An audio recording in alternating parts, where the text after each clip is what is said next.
سوره تحریم آیه 12 و سوره انبیا آیه 91 اشاره قرآن کریم به بکرزایی حضرت مریم سلام الله علیها است.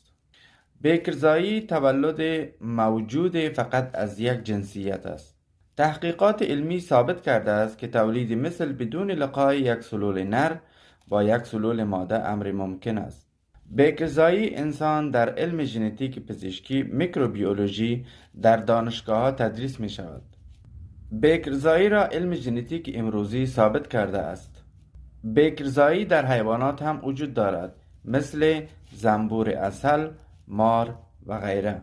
در طول بیش از 2 میلیارد سال تقسیم سلول و تولید مثل به صورت غیر جنسی انجام می شده و جنسیت هیچ نقشی در تقسیم سلول ها نداشته است.